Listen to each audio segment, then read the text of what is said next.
एक आदमी कैंसर की वजह से मरने वाला होता है तो डॉक्टर उसके बच्चों से बोलता है कि तुम्हारे पापा की जो भी आखिरी ख्वाहिश है उन्हें जल्दी पूरा कर दो। तो वो दोनों लड़के अपने बाप के पास जाकर पूछते हैं कि पापा तुम्हारी कोई ख्वाहिश है क्या। तो उनका बाप तो मना कर देता है, पर तभी छोटा लड़का उसके पापा के तकिए के नीचे देखता है तो उसे एक पर्ची मिलती है जिसमें उसके बाप ने उसकी ख्वाहिशें लिखी होती है, जिसमें पहली ख्वाहिश होती है कि 4 पहिए की गाड़ी पर घूमना। तो दोनों का दिमाग चलता है और वो एक लकड़ी की 4 पहिए की गाड़ी ले आते हैं और अपने पापा को घुमाकर उसकी 4 पहिए की गाड़ी पर बैठने की इच्छा पूरी कर देते हैं। फिर दूसरी ख्वाहिश होती है शेर की सवारी करना। तो बड़ा भाई अपना दिमाग चलाता है और छोटे भाई को शेर का मुकुट पहनाकर अपने पापा की शेर की सवारी की इच्छा पूरी करवा देता है। और एक ख्वाहिश सांप नेवले की लड़ाई देखने की पूरी करवा देता है और एक ख्वाहिश पेट भर के फुल्की खाने की पूरी करवा देता है। पर उसके पापा की तबीयत बिगड़ती जा रही होती है तो वो उनकी आखिरी ख्वाहिश पड़ता है। तो आखिरी ख्वाहिश तो एक गोरी लड़की चाहिए ऐसी होती है। तो बड़ा भाई अपना दिमाग चलाता है और खुद एक गोरी लड़की बनकर अपने पापा के पास जाता है और उनके साथ कुछ समय बिता लेता है। तो उसके पापा की ख्वाहिश पूरी हो जाती है और वो मर जाता है।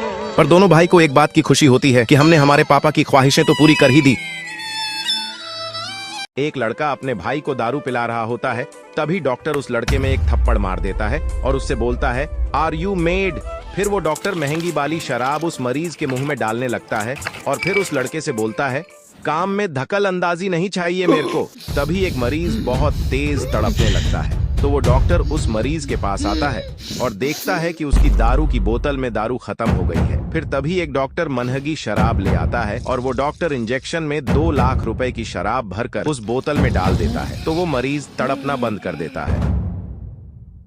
शहर में है एक हॉस्पिटल, नशेड़ियों का ठिकाना है, नशेड़ी का हॉस्पिटल जहाँ नशाई है ना। फिर डॉक्टर का असिस्टेंट बेहोश हो जाता है तो डॉक्टर उसे गोली देता है, पर वो असिस्टेंट तो दारू पी रहा होता है क्योंकि वो असिस्टेंट भी नशेड़ी ही होता है और नशेड़ी का इलाज तो नशा ही कर सकता है ना। एक लड़का कुछ गरीब लोगों की फोटो खींचता है और फिर उन फोटो में एडिटिंग करके उन सब फोटो को निकलवा लेता है और फिर उन गरीब लोगों की फोटो को दीवारों पर लगाता है। तो वो फोटो को देखकर एक लड़की आती है और अपने मोबाइल से उस फोटो को स्कैन कर पैसे सेंड कर देती है।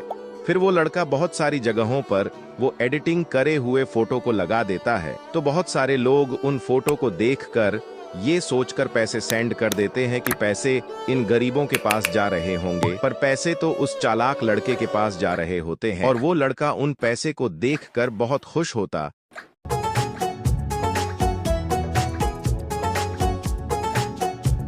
फिर एक लड़का एक गरीब की गुप्त रोग की फोटो को देखता है और वो गरीब वहीं पर बैठा होता है तो वो लड़का उस गरीब को गुप्त रोग है ये समझकर उस फोटो को स्कैन कर 1000 रुपए कर देता है और उस गरीब से बोलता है भाई तू अपना इलाज करा लेना, मैंने पैसे कर दिए, ठीक है। कुछ काले लोग फेयर लवली पर बोली लगाते हैं तो एक काला 2 रुपए लगाता है, फिर तभी दूसरा काला 5 रुपए लगाता है, फिर तीसरा काला 10 रुपए लगाता है। तो वो फेयर लवली वाला बोलता है कीमत बढ़ाओ थोड़ी। तो वो सब काले मिलकर आपस में अपने पैसे इकट्ठे करने लगते हैं और फिर एक काला बोलता है 17 रुपए। तो फेयर लवली वाला खुश हो जाता है और उसे फेयर लवली देने ही वाला होता है कि एक आवाज आती है 100 रुपए 100 रुपए 100 रुपए। तो वो एक भिखारी रहता है जो अपने 100 रुपए देकर वो फेयर लवली ले लेता है और फिर अपनी ब्रेड में फेयर लवली लेकर अपने चेहरे पर लगाता है और थोड़ी ही देर में वो बहुत गोरा हो जाता है। तो उसे देख एक लड़का तो रोने ही लगता है तो वो भिखारी उसे देख उसको अपने पास बुलाता है और उस काले को थोड़ी सी फेयर लवली उसके हाथ में देता है तो वो फेयर लवली ही काली हो जाती है और वो काला उस फेयर लवली को अपने मुंह में लगा लेता है, पर वो गोरा ही नहीं होता है और उस काले को लगता है कि मैं भी गोरा हो गया और बेचारा सबको चिढ़ाता है।